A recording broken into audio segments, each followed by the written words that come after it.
Hi friends, welcome back to my channel. August box office ముగిసింది. ఎప్పటిలాగే ఈ నెలలోనూ థియేటర్లో తమ అదృష్టాన్ని పరీక్షించుకోవడానికి కొత్త కొత్త సినిమాలు ప్రేక్షకుల ముందుకు వచ్చాయి. జూలై నెలలో కంపేర్ చేస్తే మాత్రం చాలా తక్కువ సంఖ్యలోనే సినిమాలు రిలీజ్ అయ్యాయి.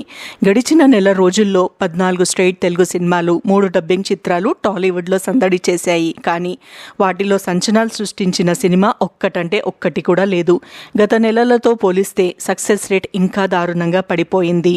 జూలై చివరి వారంలో రిలీజ్ అయిన కింగ్డమ్ సినిమా ఆగస్ట్ ఫస్ట్ వీక్లో హవా కొనసాగింది. విజయ్ దేవరకొండ హీరోగా నటించిన ఈ చిత్రం బాక్సాఫీస్ దగ్గర 100 crores పైగా వసూళ్లను రాబట్టింది. మహవతార్ నరసింహ సినిమా కూడా మంచి నంబర్స్ తీసుకొచ్చింది. ఇవి బాక్సాఫీస్కు కాస్త ఉత్సాహాన్ని తీసుకొచ్చాయి. ఆగస్ట్ మొదటి వారంలో 1/2 డజన్ చిన్న చిత్క సినిమాలు వచ్చాయి. కానీ ఒక్కదాన్ని కూడా ప్రేక్షకులు పట్టించుకోలేదు. థ్యాంక్ యూ డియర్, బాలుగాడి లవ్ స్టోరీ, బకాసుర్ రెస్టారెంట్, భలే చిత్రం, మాతృ, రాజుగాని సవాల్ వంటి చిత్రాలు ఎప్పుడొచ్చాయో తెలియకుండానే వెళ్ళిపోయాయి. అయితే ఇండిపెండెన్స్ డే స్పెషల్గా ఆగస్ట్ 14న వార్ 2, కూలీ వంటి 2 డబ్బింగ్ సినిమాలు థియేటర్లోకి వచ్చాయి. 2 మిక్స్ టాక్ తెచ్చుకున్నాయి.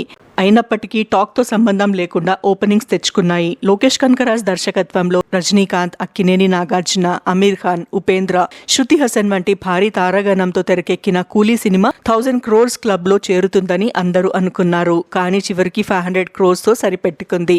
తెలుగు వర్షన్ నుండి 100 crores పైగా గ్రాస్ వచ్చినట్లు టాక్. అందులో తెలుగు రాష్ట్రాల నుంచి 65 crores, నార్త్ అమెరికాలో తెలుగు వర్షన్ 16 crores వసూలు చేసిందని పేర్కొన్నాయి. ఇకపోతే జూనియర్ ఎన్టీఆర్, రితిక్ రోషన్ ప్రధాన పాత్రలో రూపొందిన వార్ 2 సినిమా భారీ అంచనాలతోనే ఆడియన్స్ ముందుకు వచ్చింది. తారక్ బాలీవుడ్ డెబ్యూ కావడంతో టాలీవుడ్ లోనూ మంచి హైప్ క్రియేట్ అయ్యింది. కానీ ఈ చిత్రం తెలుగు ఆడియన్స్ ను ఏమాత్రం ఆకట్టుకోలేకపోయింది. హైదరాబాద్ లో తెలుగు వర్షన్ కంటే హిందీ వర్షన్ కి మంచి స్పందన రావడం గమనార్హం.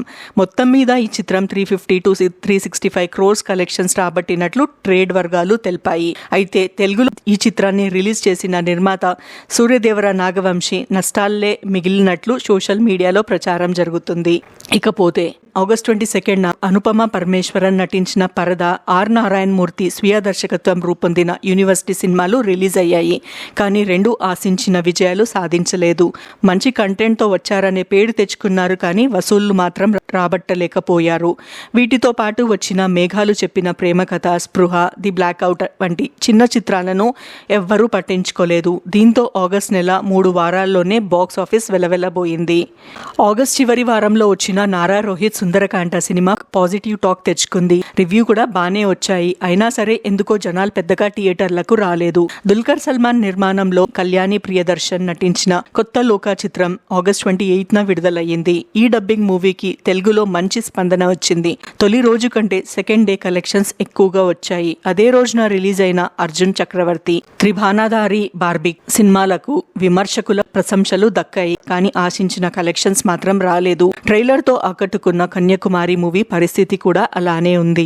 ఓవరాల్ గా ఆగస్ట్ లో బాక్స్ ఆఫీస్ దగ్గర ఓ మోస్తరు సందడి కనిపించింది. తెలుగు సినిమాల కంటే టాలీవుడ్ స్టార్స్ నటించిన డబ్బింగ్ చిత్రాలు హవా కొనసాగింది. కాకపోతే అవి కూడా ఫస్ట్ వీకెండ్ తర్వాత వెళ్లిపోయాయి. చివర్లో వచ్చిన సుందరకాండ సినిమాకి టాక్ బాగానే ఉన్న కలెక్షన్స్ మాత్రం రాలేదు.